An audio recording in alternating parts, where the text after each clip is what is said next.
Good morning from the office. I'm your host, BKP, and if you see our background this morning, it's the beautiful, lovely downtown Ellijay, city of Ellijay, right behind us. And I have with me this morning, Georgia 9th District Congressional District Congressman Doug Collins. Congressman Collins, thank you for being here this morning.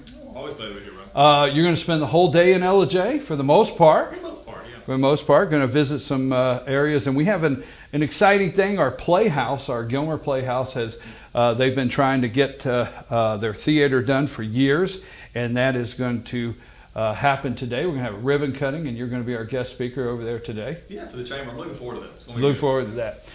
Okay, let's dive right in. Let's do it. Resistance Summer. Town Hall, you had Town Hall last night. The police officer there, as I was leaving, said 236. And he said that was the max, and that's all they could let in. And I know there's some people that were outside, and if you were outside, due to public safety, that's all they let in. So was it what you expected? Did you expect some of the outburst, some of the comments? We did. I mean, it's something that we've noticed, especially in this district in the last, since the election last year. I think really what happened, for the most part, especially in a very conservative district like this is, for the most part, those are opportunities.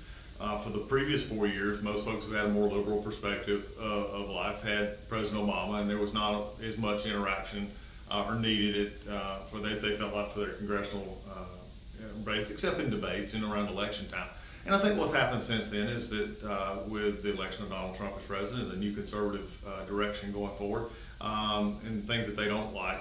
And people come forward at town halls to express that. I think what we saw last night was an expression. I wish there could have been more dialogue in the sense, because as I said last night, just simply yelling doesn't get a point across on either side, whether it be conservative or liberal. If you have an honest dialogue about things, you may find areas where you agree or areas where you disagree, but you can at least do so in a respectful tone. And I think for what we had last night was not something we didn't expect. It was, in fact, I thought it was good. As I said toward the end of the debate last night, this is the very freedoms that I stand for in serving the United States Air Force, the things that I, took oaths to defend the Constitution. I respect anybody who comes out, whether they agree with me or disagree with me. I was just happy that they came last night. Well, one of the way it was set up is you took, everybody had an opportunity to put a question. Yes. Into a bucket, and you randomly pulled questions out, and it seemed like a lot of people that showed up wanted to talk about the ACA and health care. When we get back, will health care, is it over? Or are you concerned with the Senate saying maybe it's time to start work together with the Democrats to see what repairs can be made? Where do we stand on healthcare, seriously? Well, I think it's something, it's really in a little bit of a limbo state right now. It's still active, it still can be taken up. I think the Senate, unfortunately, and I tried to explain this last night, Brian, and for listeners and viewers today, I want them to understand what happened when the 3 Republicans voted no the other day. It was not to kill a bill necessarily. To me, in my mind, it was to kill a process, because what they did is they stopped the process from going forward. I was very disappointed that the Senate didn't take up the House bill. We had spent a long time on that House bill. We've even had pulled it once from the floor ourselves, and then came back and passed it with 218 votes. I think they didn't even take up part of that. They tried to rewrite their own bill, which didn't go anywhere. And then at the end of the day, they were going to pass a very cut down version that they were looking at that would get us to a conference committee. Now, a conference committee would actually be members of the House and the Senate, both Republicans and Democrats, if the Democrats wanted to participate, to finalize the bill, take our bill, take other bills, and come up with a continued work on health care. Because the Obamacare is broken. Most of the counties in Georgia next year will have one provider under the federal exchange. That's it. And those increases this past year have averaged over 20% increases in average premium price.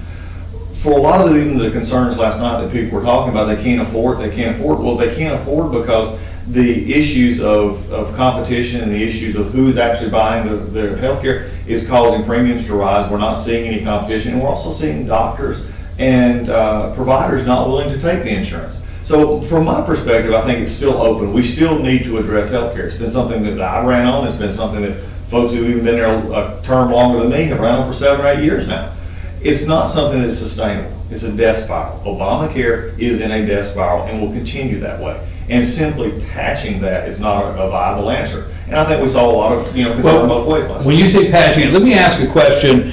Let me ask a question this way, like one of your opponents last night, because last night there were actually some good questions that people put in the bucket, but they didn't want to hear the answer. That's my opinion. They were not here to get an answer. So I want an answer to this. Some of your opponents last night, the ACA, why not work to fix it? Can it be fixed? Why not work to fix it? Why not work to modify the things that after 7 years that have failed to repair it? Why not? Well, I think one of the things is, for me, and I'm trying to find a good analogy for this, Brian. I think I'm trying to, because we talk about it being broken and we talk about it not working, and just the evidences point that out. I mean, from the rising premiums, the providers that are leaving networks, Iowa, many others the state of Iowa basically will have no insurance providers in the exchange market next year. You've got issues of cost. You've got all these kind of issues. So my only question is, say, to fix something like that, it would almost be like going back and you've got a computer sitting here that's is good at state of the art as you can get right now. But imagine trying to put this computer into one of the old Commodore 64s. It was a good computer when they may have had a good idea, but you can't you can't fix it to make it work anymore. The Obamacare system is completely broken. It started breaking down right after it was passed, when they started removing long-term health these costs, the revenue that was to be generated. When you start moving your revenue away, you still had costs coming in. This has been imploding on itself for a long time. So it's really hard to say if you're just going to put the cost share, the risk reduction pool, giving the insurance companies money to continue to provide subsidies, is only simply patching in a very short-term fix what is long-term happening. We've had these share payments have been going in for the last few years, and we're still seeing insurers drop out. We're still seeing premiums go up. So I think just simply to say if we put a little bit of money to it is not the right answer. So you still contend that it needs repealed. Yes. It needs repealed. Yes. I mean, and then we need to go back. Let me tell you something now. I don't want to say my blood boils, but every time I hear the acronym CSR payments, that just sets me off. Cost sharing reduction payments. They bother me. Now, there's not enough talk out there that the 4th Federal District Court said, and that's a liberal court, that those payments are illegal. And that was based off of the House. Right, based off the House sued. Yes. Right, the House sued. It said we did not allocate the money. Exactly. Okay. So the 4th district said, you're right, you didn't, and that's against law. You really can't make those payments. Right. For me, when it comes to when we hear that Republicans or the House or the Senate that you can't repeal and replace it because you're too beholden to insurance companies, too beholden to the prescription drug companies. What say you on these cost-sharing reduction payments? Well, that's the whole issue of what they're wanting to do right now is patching it. This is what you're hearing a lot of. This is also what the president has talked about stopping the payment. This is what's left the markets a little bit in limbo. Because if those, again, they were never supposed to be done the way that they were doing. The Obama administration had just done it completely wrong and illegally to start with, and that's why the lawsuit came about. And they said, no, this has to be an appropriated process. Here's what's being done now. They're saying they're using a CSR, they're using those cost share reduction issues to give the patch, if you would, right, to basically keep Obamacare alive in whatever current form it is right now. This is what is concerning for many of us, and I said last night in the town hall, and I've said it in other interviews. If it was brought back to the House to simply pass a bill that would now authorize these payments or say this, and we've got some members in the House that would like to see this, they're in different districts.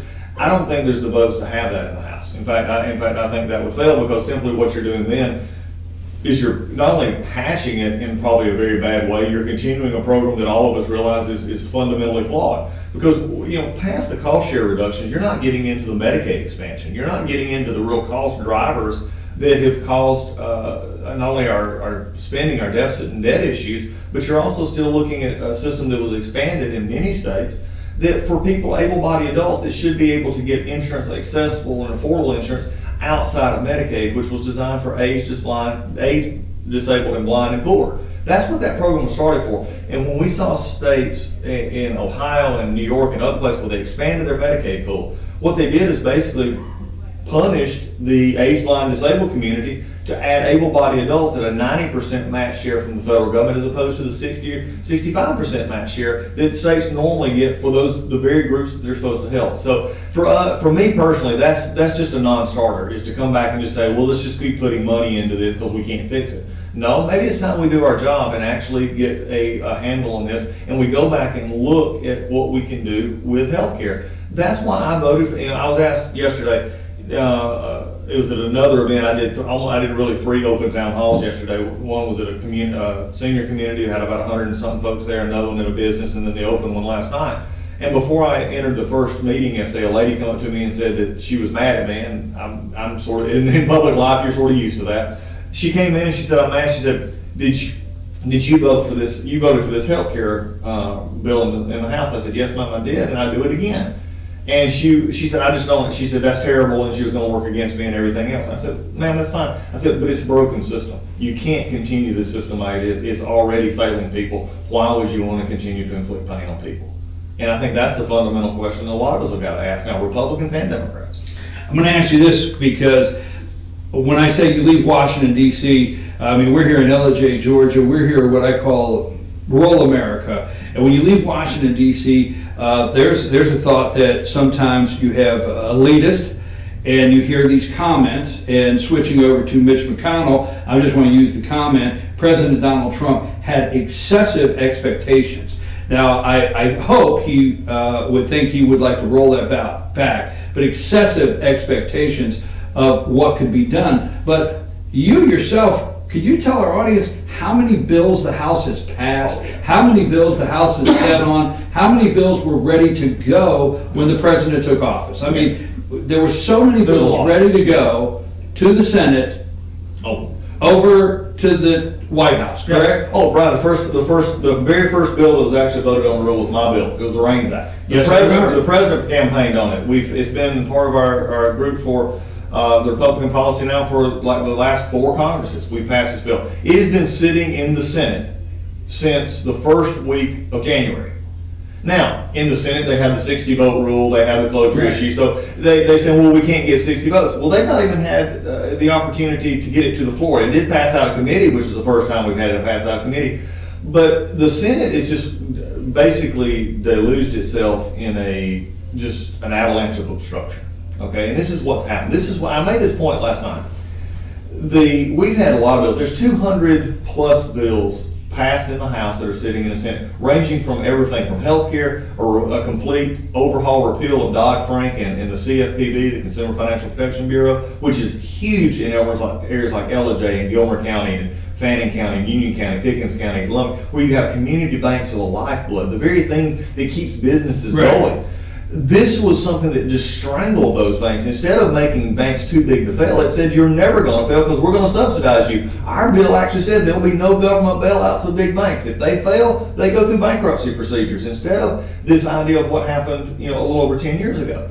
This is the kind of stuff that we passed and sent to the Senate. Now, they may want to move slow, they may want to have their own hearings, that's fine, but do something. And that's the struggle that we're having in the House. Well, I'm going to ask you directly. Do you think, and forget anybody else out there, do you think that President Donald Trump has excessive expectations? No, I think he has expectations for us to do something. And I think that is there are procedures and there are processes on the Hill that are different than business, and you have to work through those. But I don't think at the end of the day any of his expectations or my expectations are that we would be sitting in August with what was a failure in the Senate on health care and just getting to tax reform in the fall. But it goes back to something also, this is a Republican issue as well. We're now in a position where we, especially in the House, we're looking at our next budget process, which a budget process simply provides the framework for how we can move forward, but also puts reconciliation, which is the 50-vote threshold in the Senate, takes away the 60-vote need, on tax reform. But right now, we've got some of our own members who would like to see more put in the budget or less put in the budget, because they don't want to vote to get 218 to get that budget to the Senate. Unless we do that, we will not have the reconciliation vehicle to actually pass tax reform. This is what I believe is frustrating not only for the president, it's frustrating for us, is to say we cannot let the perfect be the enemy of the good. We have got to move forward on our conservative principles and values that we were on. Congressman, what do you think yourself, what do you think coming home on recess and having to face your constituents, and I seen the group last night, and on the other side, the Republican side, there's a feeling of I say this because I don't want to sound directly personal to you, but there's a feeling of you guys didn't get anything done, and that's on, you guys are feeling some heat on, I guess, the Republican side, the conservative side, saying, we thought these things would be on the president's desk by now. What did you come home thinking that in this last session you would have been able, as Congress, to have on the president's desk? Tax reform, health care. How many things did you hope to have on his desk to sign? Healthcare would have been the biggest. I was hoping to have healthcare done, even if we stayed in, longer or whatever. I was hoping to have the Senate would have worked, and really when we sent it over to them, and we started seeing some inclination toward the end of June that the Senate was moving, there was a lot of hope that we could at least get a bill to conference and we could begin, the negotiation process for whatever. I think that's one of the biggest issues. Look, some of the other issues, as long as the Senate is held forth in their 60-vote motion to proceed or close the vote, as long as we're allowing that to continue on every bill, except for nominations for judicial and others, then there are simply going to be things that the House can pass, the Senate cannot. Okay, that's just a fact. Too many times, I will say this, I think both House members and senators have went home, and especially senators, have made promises and said, I'm going to do X, when they really knew in all reality they'd never get 60 votes, so they would never vote on it. Until they actually address that kind of issue, that's a problem either to explain to the American people, we're not going to change our rules in the Senate. So when it comes to spending bills, when it comes to continuing resolutions or anything like that, we're going to have at least 8 Democrats vote with us to continue the debate, which means that for those 8 votes, they're going to want to have input into the process. That's just an honest fact of how the Senate has to operate. The House, in and of itself, we can pass bills if we keep our own folks together, and we can lose even some of our folks. We can get to 218 without any Democrat support, and we can pass things that are, frankly, from my district's perspective, much more conservative and the things that we'd like to see.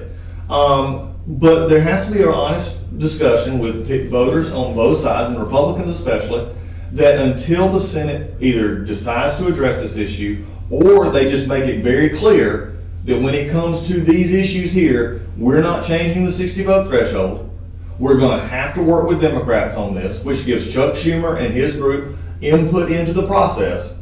Then that's a problem we've got to face. Well, if the 60 vote, myself personally, I don't see anything getting to the president's desk if we stay with the 60 vote. We can't get 48 right now. I think it could. I would disagree in this part. I think your bigger issues would still have an issue. We saw 3 Republicans not act like Republicans the other day. Okay, and they have their own reasons for that. That's something they got to answer to their own voters for. We also saw 7 Republicans earlier in the week vote no on repeal when they passed basically the same thing just a year and a half earlier when it didn't matter. That's a concern. They've got to answer to their voters for that.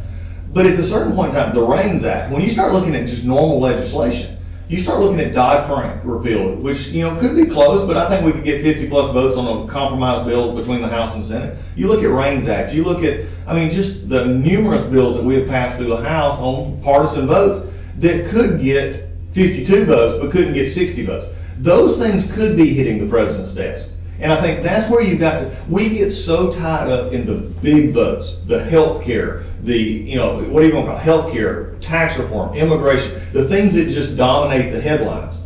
I said, but there are so many things, just like in your business. If this was all you did in your business and you didn't go out and solicit advertisers, you didn't go out and do the basics, you wouldn't have this opportunity. And I think so many times people will forget that in Washington, it's about the issues of Corps of Engineers, about rural broadband. It's about moving legislation through that deals with criminal justice reform. It also moves in how do we deal with intellectual property. Those kind of things that matter to business. They may not be sexy headlines, but they matter in getting people back to work, getting jobs over, removing regulatory burden. We've removed, this president has signed and been a factor in 14 congressional review acts, which rolled back between $3 and $8 billion of regulatory costs. That's one of the reasons why the stock market is doing so well. This president is providing leadership. We're not always going to agree on everything, but I agree with this president. We need to move forward. We need to have a strong presence overseas. So I think if you want to focus on the big things, yeah, you can say these are getting stuck and there's nothing happening.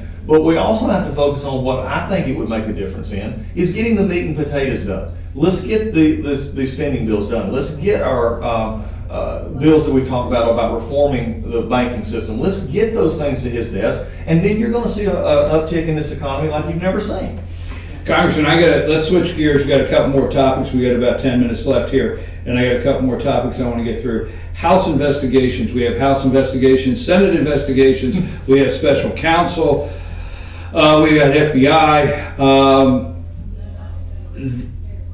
When I say out here, because Washington, D.C., the Beltway, out here, we kind of think some of this Russia stuff is just absolutely ridiculous. When we sit and we study, and when I say us, you know, some of my friends here in the area, and we talk and study, and we actually see tangible evidence of a meeting on a tarmac in Arizona. We actually see tangible evidence in emails, and we actually see tangible emails and collusion with countries, the Clinton Foundation. Just the list is too big. We don't have the time. We actually see that, and it's like everybody passed that train wreck to get to something that we're trying to find a crime. I don't know. We're lost. I'm lost out here. Why do we have to keep going with this investigation? What's going on here? Well, I think the biggest thing is, and I think I think because, you know, looking at everything that's been done and everything that's been said so far, and everything, and even some now we're even seeing liberal writers in the New York Times and others saying this is leading to a dead end. And we've actually started seeing some of this. Remember, this goes back to what you saw last night, and I think you made a comment about folks that they were, you know, as they were doing their stage leaving last night, they were just yelling resist. Yes. Well, it's not become a matter of ideas, just resist. We just resist for resist's sake. I'll go back to something with the investigation. If there's nothing there, and I believe the president when he says, and I believe there's an investigation. I believe that when the House and the Senate and Mueller comes through, they'll be finished, and he will be able to move on with his presidency. Let's get it done. But I do agree, and that's why I signed the letter with my fellow judiciary members in the House, if we're going to do this, let's have a special investigator, because when Comey says that Lynch actually told him to change the wording of how he was looking into the email issue, yeah, and this is the kind of stuff that we've talked about. I would encourage everybody to go back and look at my YouTube page. When I had Loretta Lynch under testimony last year, when I had James Comey under testimony last year, when you hit them hard, we've got to continue that. So I think what happens, why did they pass it? Democrats didn't want to acknowledge it was happening. We had a Justice Department that frankly ignored anything going on in their department. You couldn't get anything through. We would find people in contempt, and they wouldn't enforce the contempt. It shows the difference also though in a Republican administration. A Republican administration believes in a rule of law. Now, whether the prosecutor should have been handled or not, I think that's an issue that now has been done. Jeff Sessions made that, and we'll go from there when he recused himself. The House and Senate are doing their normal oversight.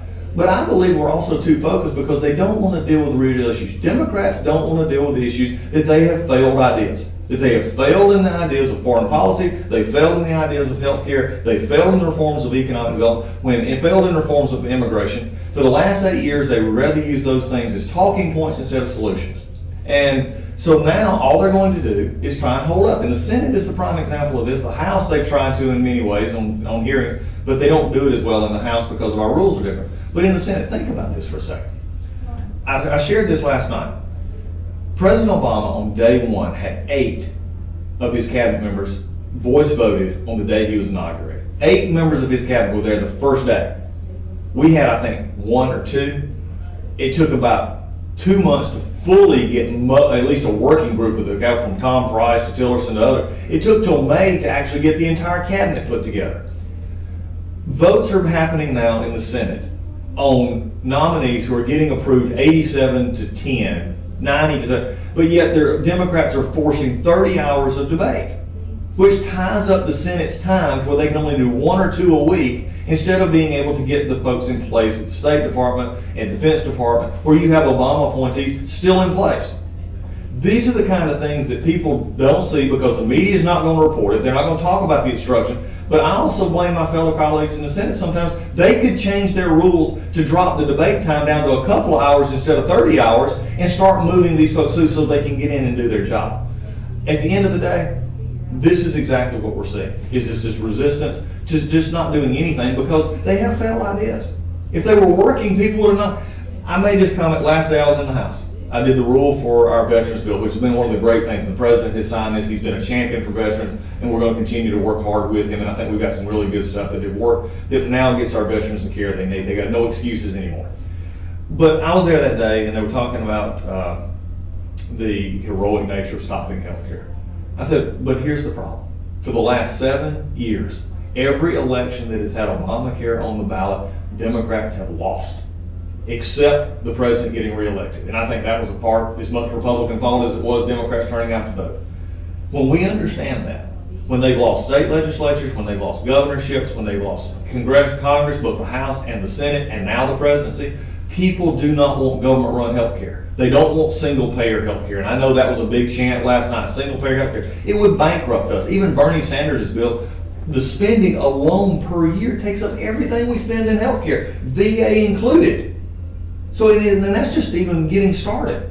So I think when you have failed ideas, when you have no solutions except government-run everything, and you have no hope in the American people, then all you're going to do is resist. We got about 5 minutes and a couple quick things. When you get back, you got to deal with the debt ceiling. You got to deal with funding the government.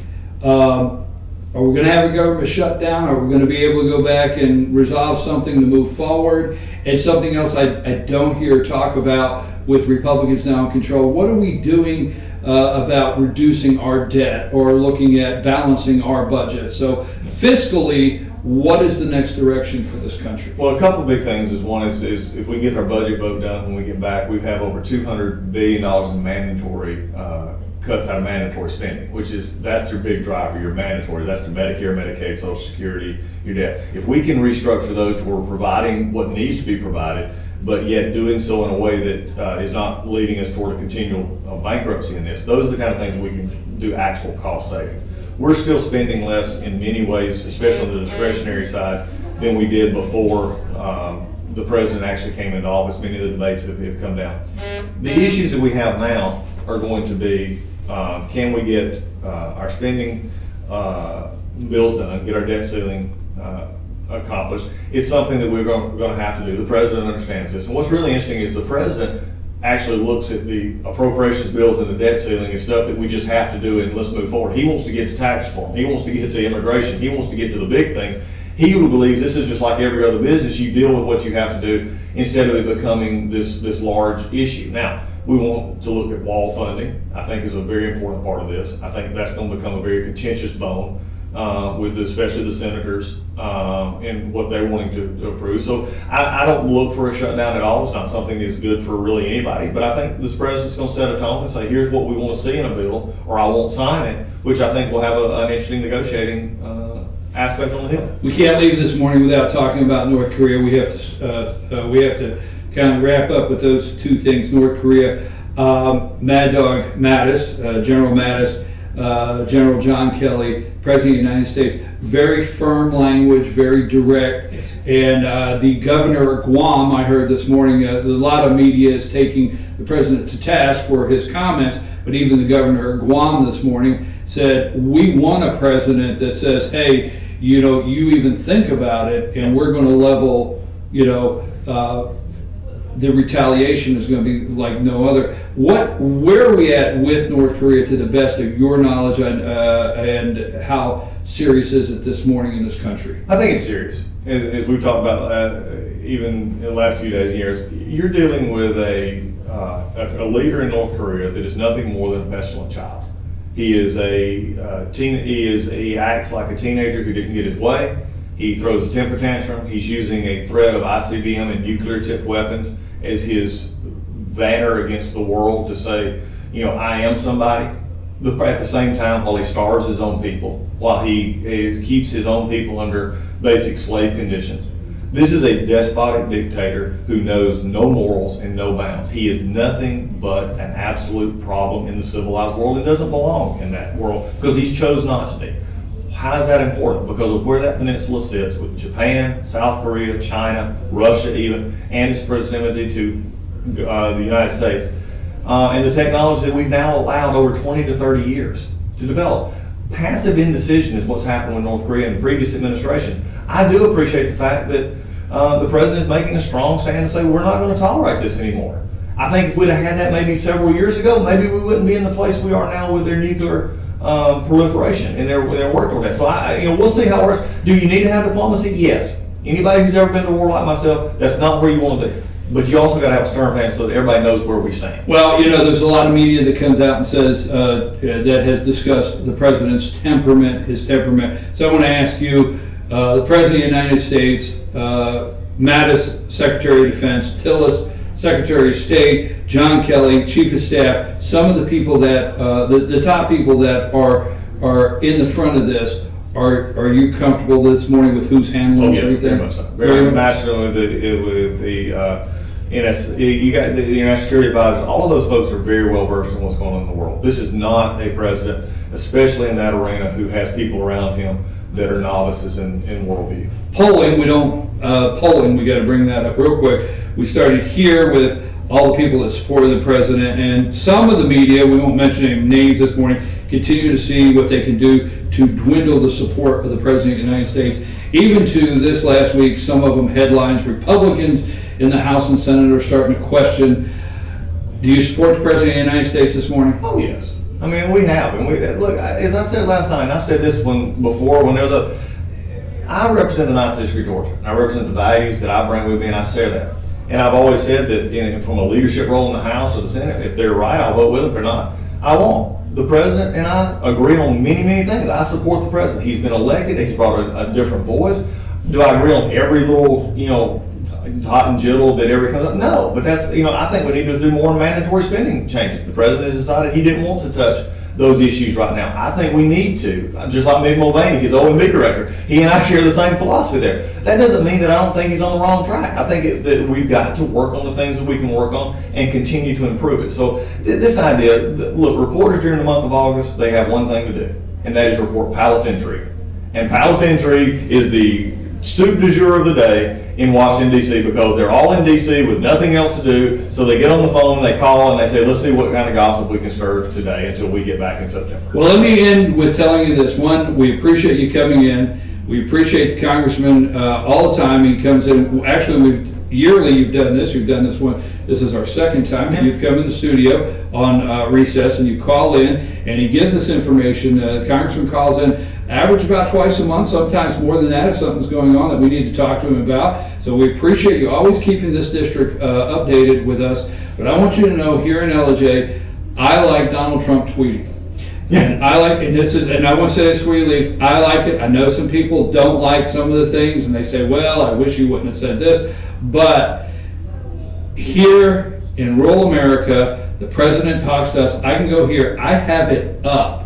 And I keep it right there, and he can tell me, I could see it happen a minute ago, he could tell me, and I don't have to have NBC, I won't have to have anybody's filter out here in America. So for me, I want you to know, hey, I like it, a lot of my friends like it. Well, I think that, and like I said last night, he's president, he can do what he wants. I think the interesting thing is from our perspective, especially on legislation, especially on movement, is when he's focused on those issues, it helps us a great deal. And using that power, I think he is learning even more so how that power can be moved to turn legislation and also to move public opinion, especially on the Hill. And as we have our focus together, when the White House and the Senate and the House are all together, there's great things that we can do from our conservative agenda, and that's what I want to see happen.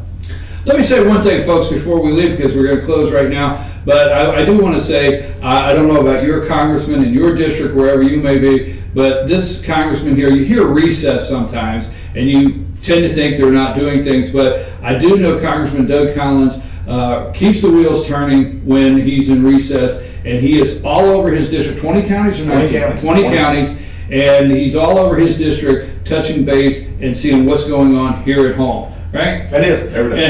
And my favorite, we were talking earlier, I've done the congressman for several years. My favorite is the Hope Scholarship, and I don't know if you remember this, because when I first started following you when you were running for office, and something came up about Hope Scholarship, and that is a state issue, you said, you know, when I was a kid, I was hoping I got enough hours over at the grocery store bagging groceries to pay for school, right? Yep, sure. Yes. So don't ever test my memory. Right? Yeah, that was the Hope Scholarship. Yeah, that was your Hope Scholarship. That was it. Get enough hours bagging groceries. Thank you very much, Congressman. I appreciate it. We're going to take a break, and we'll be right back. Good morning from the office, BKP.